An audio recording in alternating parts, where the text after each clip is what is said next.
మన ప్రభువును రక్షకుడైన యేసుక్రీస్తు నామములో అందరికీ శుభాలు వందనం తెలియజేస్తున్నాను. ప్రియులారా, అందరూ బాగున్నారు కదా? చూడండి, ఈ విధముగా ఏర్పాటు చేయమని లేఖన భాగం చూసినట్లయితే కొరింథీయులకు రాసిన 2వ పత్రిక 2వ అధ్యాయము 14 నుండి 16 వచనం చదువుకుందాం.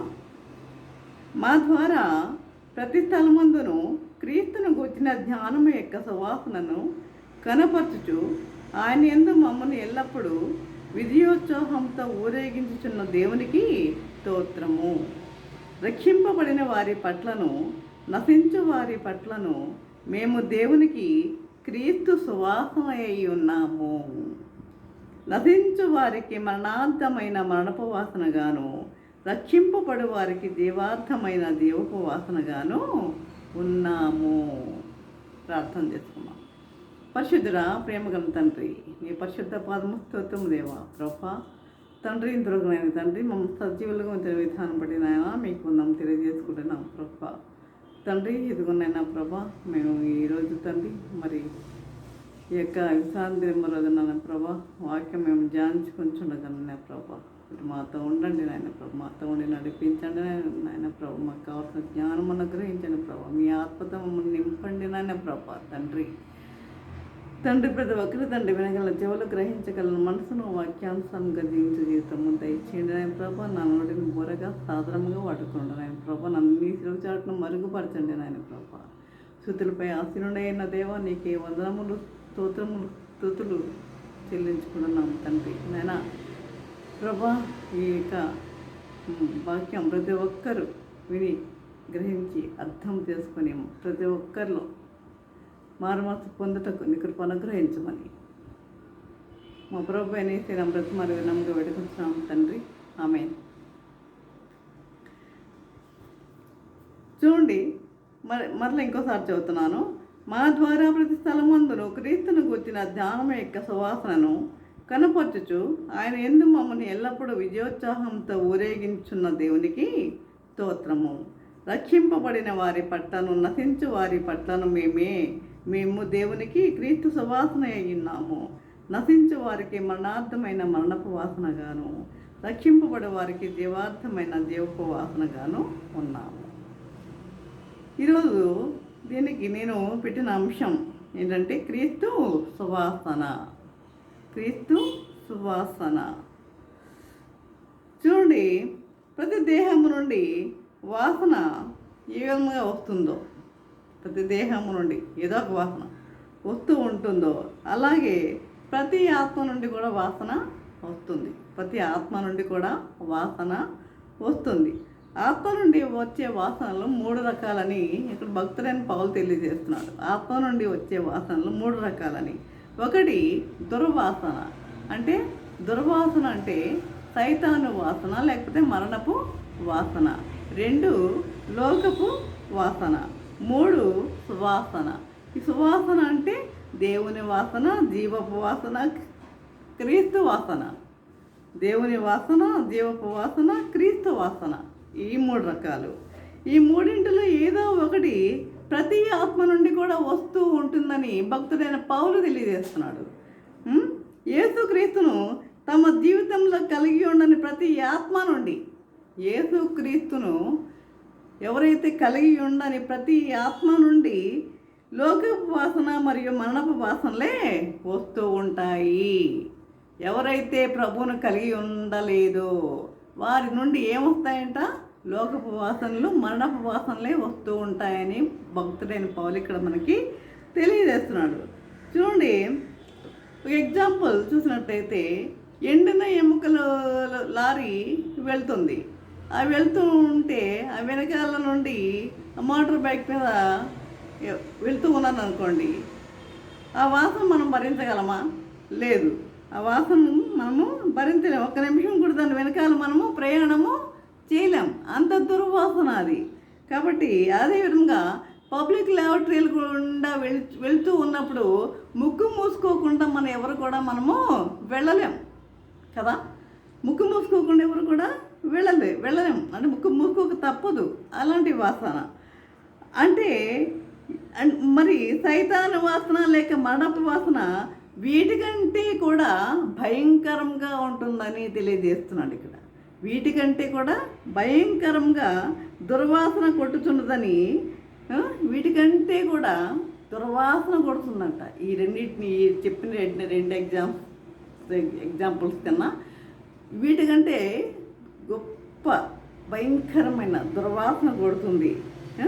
కాబట్టి మన జీవితంలో ఏ కొంచెం పాపం ఉన్నా, మన జీవితంలో ఏ కొంచెము పాపం ఉన్నా తప్పనిసరిగా మన దేహం నుండి మన ఆత్మ నుండి వాసన వస్తూ ఉంటుంది. దుర్వాసన, వాసన అంటే వాసన కాదు, దుర్వాసన వస్తుంది.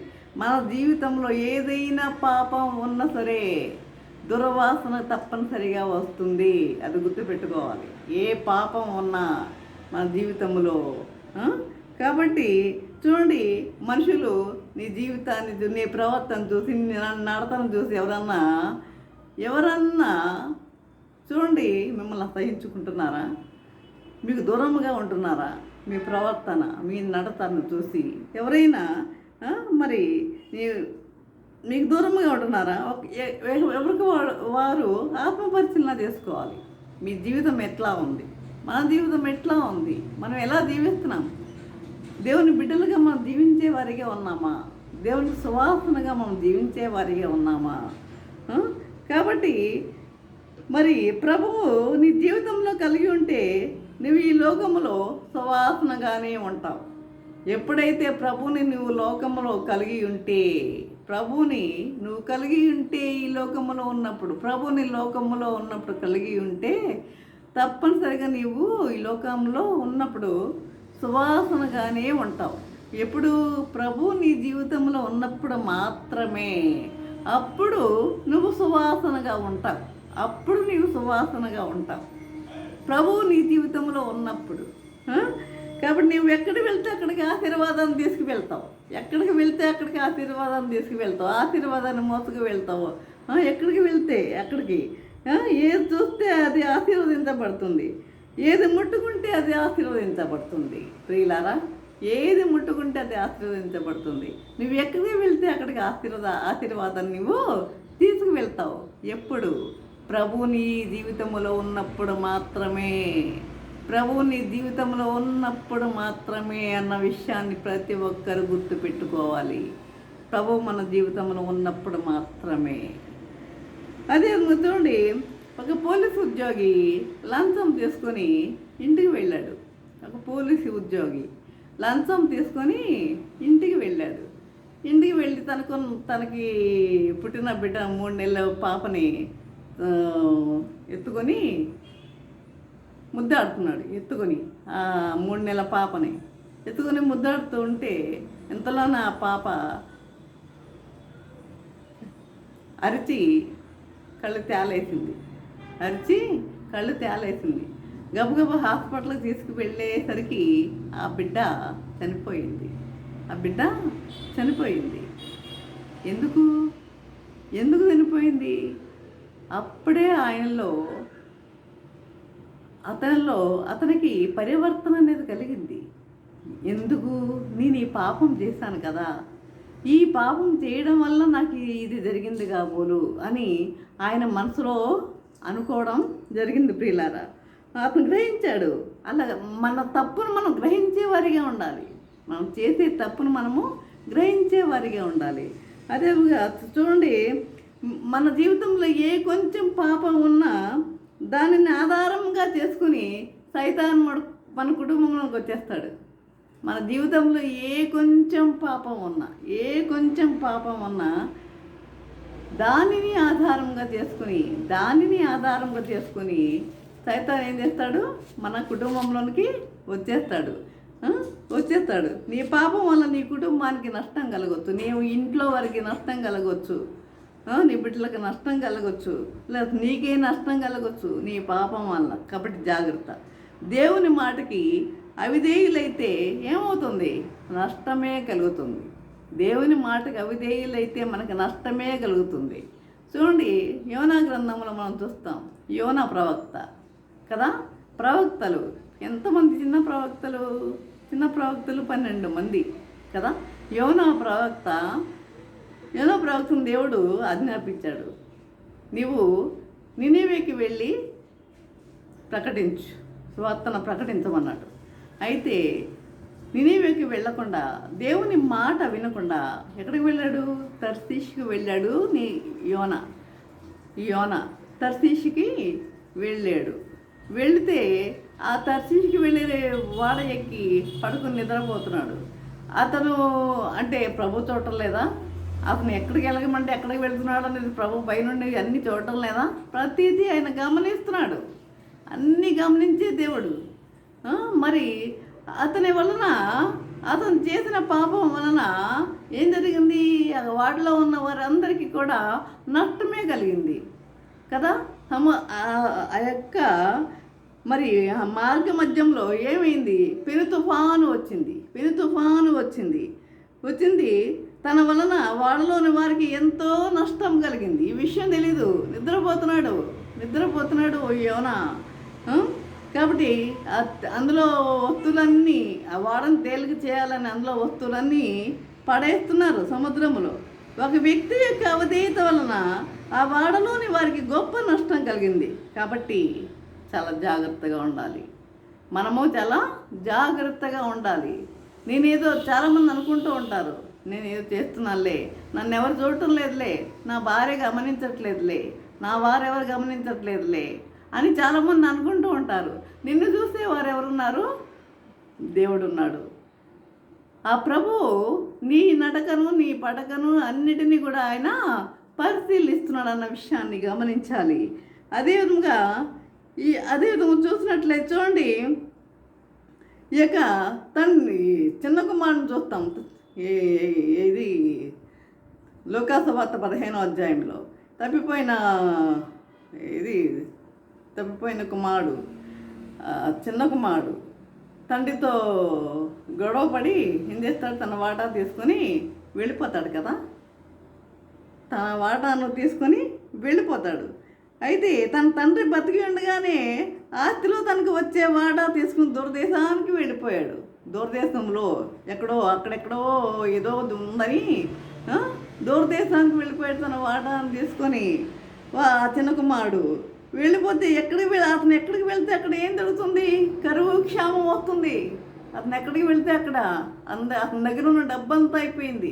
ఆయన ఎక్కడికి వెళ్తే అక్కడ ఏం జరుగుతుంది? కరువు క్షామం. ఎందుకు వస్తుంది? ఆయన తండ్రికి అవిధేయుడయ్యాడు, అవిధేయతగా వెళ్ళిపోయాడు. కాబట్టి కరువు క్షామం ఏర్పడింది. అతని అవిధేయత వల్ల తినడానికి అతను తిండి కూడా లేకుండా పోయింది. పందులు తినే పొట్టు కూడా అతనికి లేకుండా పోయింది. కాబట్టి తినడానికి, ఇంకా తినే పొట్టును కూడా తినడానికి నిశ్చయించుకున్నాడు, కానీ అది కూడా లేకపోయింది. అవిధేయత వలన అతడు గొప్ప కష్టం కొని తెచ్చుకున్నాడు. అతని జీవితము దుర్వాసనతో నిండిపోయింది. ఎలా ఉంది? దుర్వాసనతో నిండిపోయింది. ఈ అవిధేయత అనేది దేంతో పోల్చవచ్చు మనం? అవిధేయత అనేది దుర్వాసనతో, ఈ సైతాను వాసనతో.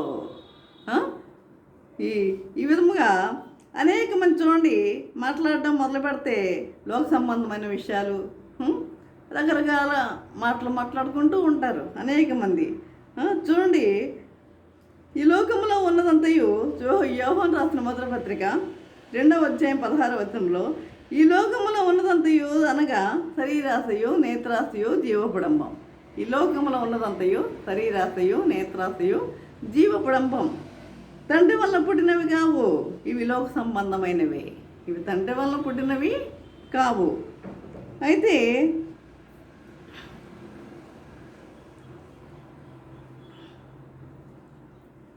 ఎక్కడ చూసినా లోకంలో చెడుతనమే. ఎక్కడ చూసినా లోకంలో ఏం కనపడుతుంది? చెడుతనము, అపవిత్రత, చెడ్డ దృశ్యాలు కనపడుతున్నాయి. అనేక మంది యవ్వనస్తులు వాటి వెంట పరుగులు తీస్తూ తమ జీవితాలు ఏం చేస్తున్నారు? పాడు చేసుకుంటున్నారు. అనేక మంది యవ్వనస్తులు తమ జీవితాలను పాడు చేసుకుంటున్నారు ప్రియులారా. కాబట్టి ఈ విధముగా చూడండి, కొంతమంది నేత్రాసనం జయించలేని స్థితిలో ఉంటున్నారు. నేత్రాసనం జయించలేని స్థితిలో ఉంటున్నారు. నేను గొప్ప అంటే నేను గొప్ప అని పోటీలు పడుతున్నారు. అతిశయపు మాటలు, డంబపు మాటలు. నేను గొప్ప అంటే నేను గొప్ప. ఎవరు తగ్గించుకునేవారు ఎవరు లేరు. నేను గొప్ప అంటే నేను గొప్ప, డంబపు మాటలు, అతిశయపు మాటలు. అయితే తను తగ్గించుకున్నవాడు హెచ్చించుకున్నవాడు తగ్గించబడిన దేవుని వాక్యం తెలియజేస్తుంది కదా. కాబట్టి దేవుని వాక్యములు ఈ లోకాన్ని ప్రేమించి వెనక్కి తిరిగి ఉప్పు స్తంభమైన వారిని మనకు తెలుసు. దేవుని వాక్యంలో మనము ఈ లోకాన్ని ప్రేమించి వెనక్కి తిరిగి ఉప్పు స్తంభమైన లోతు భార్యను గురించి జ్ఞాపకం చేసుకోవాలని యేసుప్రభు తెలియజేస్తున్నాడు. లోతు భార్యను గురించి దేవదూతలు మీరు వెళ్ళిపోండి పట్టణం నాశనం అయిపోతుందని లోతు భార్యను బిడ్డలను వెళ్ళిపోమని చెప్తే వెను తిరగకుండా వెళ్ళిపోండి అని చెప్తే వెళ్ళిపోతున్నారు. కానీ లోతు భార్యకి ఈ లోక సంబంధమైన ఆశలు, అమ్మో నా ఇల్లు ఏమైపోయింది, నా ఇంట్లో అన్నీ ఏమైపోయినాయి, నా ఆశతో ఏమో కావని వెనక్కి తిరిగి చూసింది. ఉప్పు స్తంభం అయిపోయింది. అవిశ్వాసరాలు తన ఇంటి మీద లోకం మీద ప్రేమ ఆప్యాయతలు కలిగి ఉంది. ఇప్పుడు అలా లేని వాళ్ళు ఏమీ లేరు, ఇక్కడ ఉన్నారు. అలాంటి వాళ్ళు కూడా చాలామంది ఉన్నారు. ఇంటి మీద ఆప్యాయత లేని వాళ్ళు ఉన్నారా? ఇంటి మీద ఆప్యాయతలు, మరి ఇంటిలో ఉన్న వస్తువుల మీద ఆప్యాయతలు పెంచుకునేవారు అనేక మంది ఉన్నారు. అలా ఉండొద్దు అని దేవుని వాక్యం తెలియజేస్తుంది. మీరు క్రీస్తుతో కూడా లేపబడిన వారైతే భూ సంబంధమైన వాటి మీద మనసు పెట్టుకొనకుడి.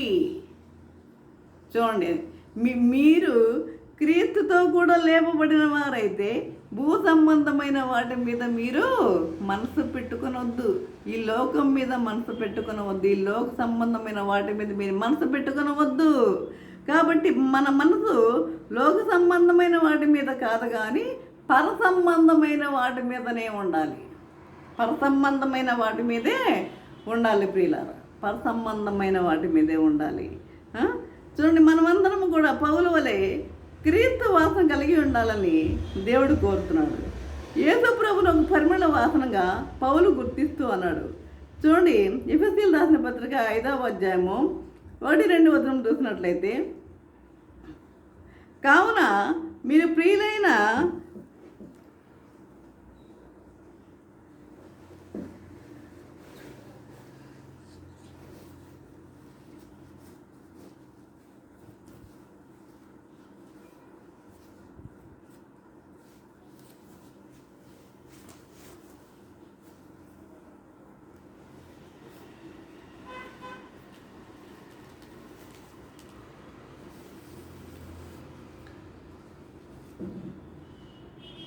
ఎఫెసీయులకు రాసిన పత్రిక 5వ అధ్యాయము 1-2 వచనంలో, కావున మీరు ప్రియులైన పిల్లల వలె దేవుని పోలి నడుచుకునండి. క్రీస్తు మిమ్మల్ని ప్రేమించి పరిమళ వాసనగా ఉంటకు మన కొరకు తాను దేవునికి అర్పణంగాను బలిగాను అప్పగించుకునేను. అలాగనే మీరును ప్రేమ కలిగి నడుచుకొనుడి. కాబట్టి ఆయన మన అందరి కొరకు సిలువలో మరణించాడు. ఆ కలువరి సిలువలో ఆయన మరణించాడు మనందరి కొరకు. ఆయన శ్రమపడ్డాడు. ఆయన మరణించి దేవునికి అర్పణగాను పరిమళ వాసనగాను తాను అప్పగించుకున్నాడు. యేసు ప్రభువారు నరావతారిగా భూమి మీద ఉన్న చివరి రోజుల్లో ఒక స్త్రీ ఏం చేసింది? అని లోకాసు పాత్రలో మనం చూస్తాం. మిక్కిలి ఖరీదైన అత్తరు పొట్టి తెచ్చి పగలగొట్టి ముందు కాళ్ళతో కన్నీళ్లతో పాదాలను కడిగింది. తల వెంట్రుకలతో తుడిచింది. ఆ పాదాలను తల వెంట్రుకలతో తుడిచింది. తర్వాత అత్తరు పాదాలకు పూసింది. అంటే ఆ రోజుల్లో చూడండి, ఈ రోజులు అంటే బంగారము వెండి అవన్నీ మనము క్యాష్ రూపంలో మనం దాచుకుంటున్నాం. కానీ ఆ రోజుల్లో ఈ అత్తరును వాటిని దాచుకునేవారు. అట్లా అంత ఖరీదైంది అత్తరు. మరి అంత ఖరీదైనది అత్తరు పొట్టి తెచ్చి పగలగొట్టి యేసు ప్రభు పాదాలకి పోసింది. కాబట్టి అప్పుడు ఆ ఇల్లంతా ఎలా నిండిపోయిందంట? సువాసనతో నిండిపోయింది. కాబట్టి ఈ విధంగా చూడండి, క్రీస్తు సువాసన మన నుండి వెదజల్లాలంటే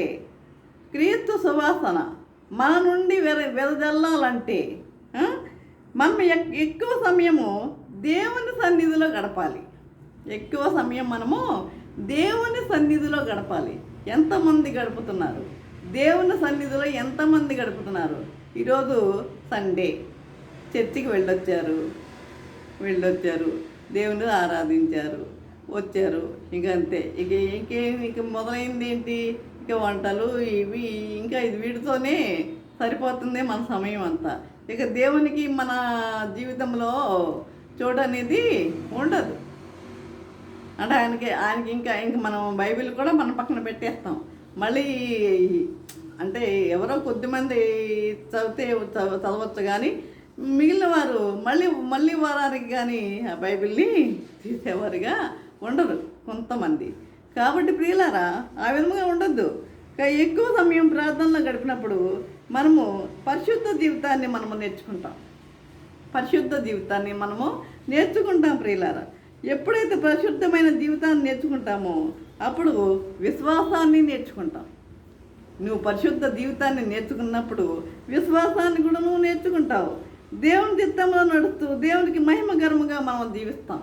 దేవుని చిత్తంలో నడుస్తూ దేవునికి మహిమకరముగా మనం జీవిస్తాం. ఆయనకి మహిమకరముగా మనం జీవించే వారిగా ఉండాలి. ఆయన స్తుతించే వారముగా ఉండాలి. ఆయన ఆరాధించే వారముగా ఉండాలి. ఆయన గణపరిచే వారిగా ఉండాలి. నన్ను గణపరిచిన వారిని నేను గణపరుస్తానని చెప్పిన దేవుడు ఆయన. మనం ఆయన్ని గణపరిచే వారిగా ఉండాలి ప్రియులారా. మనం ఎక్కడికి వెళ్తే అక్కడికి ప్రభువును మనం మోసుకొని పోతూ క్రీస్తు సువాసన మన నుండి వెదజల్లగలగాలి. మనం ఎక్కడికి వెళ్తే అక్కడ మనం ఏం చేయాలి? క్రీస్తును మోసుకొని పోవాలి. ఎక్కడికి వెళ్తే అక్కడ మన నోటి నుండి వచ్చేది క్రీస్తు సువార్త, ఆయన మాటలు అనేక మందికి తెలియజేసేవారిగా మనము ఉండాలి. కాబట్టి యేసును కూర్చిన సువార్తను కూర్చిన రక్షణ కూర్చిన వాసన కలిగి అనేకులకు ఆశీర్వాదకరంగా మనము జీవించాలి ప్రియులారా. అనేకులకు మనము ఆశీర్వాదకరంగా మనము జీవించేవారిగా ఉండాలి. మరి ఆ జీవితము ఎంతమంది కలిగి ఉంటున్నారు? అది ఇప్పుడు మనం వాక్యం విన్న తర్వాత వాక్యానుసారంగా మనం జీవించడానికి ప్రయత్నం చేయాలి. ఆ వాక్యానుసారంగా జీవించడానికి ప్రయత్నం చేసేవారిగా ఉండాలి. అంతేగాని విన్నాము అంతే పక్కన పెట్టేసాం. ఇంకా వాక్యాన్ని మనం మళ్ళీ ధ్యానించే వారిగా మనము ఉండటం లేదు. అలాంటప్పుడు క్రీస్తు సువాసన కలిగిన వారిగా మనము ఉండనట్లే. కాబట్టి మనం ఎప్పుడు కొంతమంది చూడండి తల కింద బైబిల్ పెట్టుకుంటారు. అదిగా తల కింద బైబిల్ పెట్టుకోవడం వల్ల అది ముఖ్యం కాదు. కానీ మనం ఎప్పుడు బైబిల్ చేత పట్టుకొని దేవుని వాక్యాన్ని మనము ధ్యానించేవారిగా ఉండాలి. చూడండి దావీదు భక్తులు చూడండి, 7 మార్లు ప్రార్థించేవాడు, 3 సార్లు 7 మార్లు స్తుతించేవాడు, 3 మార్లు ప్రార్థించేవాడు కదా. మరి అందువల్లనే మరి దావీదు అన్ని గొప్ప కార్యాలు చేయగలిగాడు, కొన్ని అద్భుతాలు చేయగలిగాడు, మరి గొల్లియాతును చంపగలిగాడు. మరి అంత బలం ఎలా అవుతుంది? దేవుని యొక్క ఆత్మ ఆయనతో నిండుకొని ఉంది ప్రియులారా. ఆయన ఆత్మ మనలో ఉండాలి అంటే మనము ఆయన బిడ్డలుగా మనం జీవించేవారిగా ఉండాలి. ఆయన యందు మనం భయభక్తులు కలిగి మనం జీవించేవారిగా ఉండాలి. ఆయన స్తుతించేవారిగా ఉండాలి. మనం వెళ్తున్నాము వస్తున్నాము అనేది కాదు ముఖ్యం. మనం ఒక పత్రికలా ఉండాలి. మన జీవితం ఒక పత్రికలా ఉండాలి. మనల్ని అనేక మంది చదువుతారు. మనం అనుకుంటాం మనల్ని ఎవరు చూడలేదని మనం అనుకుంటాం. కానీ మనలను అనేక మంది చదువుతారు. మనలను అనేక మంది గమనించేవారుగా ఉంటారు. కాబట్టి ఈ విధంగా మన జీవితాలు ఎట్లా ఉండాలి అంటే మనము దేవునికి విధేయులుగా మనం జీవించేవారిగా ఉండాలి. విధేయత కలిగి మనం జీవించేవారిగా ఉండాలి. క్రీస్తు సువాసనగా మనం జీవించేవారిగా ఉండాలి. సువాసన ఆయన యొక్క ఆశీర్వాదాన్ని మోసుకుని వెళ్ళేవారిగా ఉండాలి. మనం ఎక్కడికి వెళ్తే అక్కడికి మనం ఆశీర్వాదాన్ని మోసుకుని వెళ్ళేవారిగా ఉండాలి. ఆయన యొక్క సువాసన మోసుకుని వెళ్ళేవారిగా ఉండాలి ప్రియులారా. అది క్రీస్తు సువాసన అంటే. కాబట్టి ఇప్పుడు చెప్పండి, ఏ వాసన కావాలి మనకి? సువాసన, క్రీస్తు సువాసన అనేది మనకు కావాలి. ఆ విధంగా ఉండాలని ప్రభువు కోరుకుంటున్నాడు. తన బిడ్డలు తన యందు భయభక్తులు కలిగి జీవించేవారుగా ఉండాలని ఆయన యొక్క కోరిక. ఈ విధంగా జీవించటకు పరిశుద్ధాత్మ దేవుడు సహాయం చేసి నడిపించను గాక. ఆమెన్. ప్రార్థన చేసుకుందాం. పరిశుద్ధ ప్రేమ గల తండ్రి, నీ పరిశుద్ధ పాదం స్తోత్రం దేవా. ప్రభా తండ్రి, ఇందులోకి నేను ప్రభా నీ వాక్యం ద్వారా తండ్రి మాతో మాట్లాడే విధానం బట్టి నైనా మీకు వందనం తెలియజేసుకుంటున్నాము ప్రభా.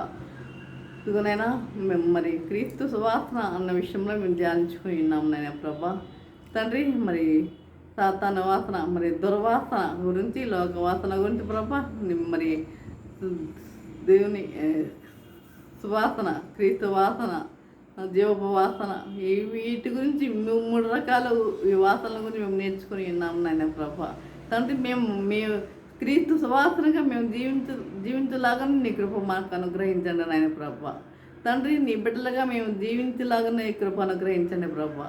ప్రతి ఒక్కరికి తండ్రి, ప్రతి ఒక్కరికి నాయన ప్రభా వాక్యం విని అర్థం చేసుకుని గ్రహించి ప్రతి ఒక్కరిలో తండ్రి మార్పు కలిగేవారుగా, మార్పు కలుగుటకు నీ కృప దయచేయమని నజరేయుడైన బ్రతమాలు వినముగా పెట్టుకుంటున్నాం తండ్రి. ఆమెన్. తండ్రి అయిన దేవుని ప్రేమయు, కుమారుడైన యేసుక్రీస్తు కృపయు, పరిశుద్ధాత్మిక అన్యోన్య సహవాసము సకల దీవెనలు సదాకాలము ప్రభా తండ్రి. ఎంతమంది అయితే ప్రభా వాక్యం విని ఉన్నారు ప్రతి ఒక్కరికి తోడే నిలిచిండను గాక. Amen, amen, amen.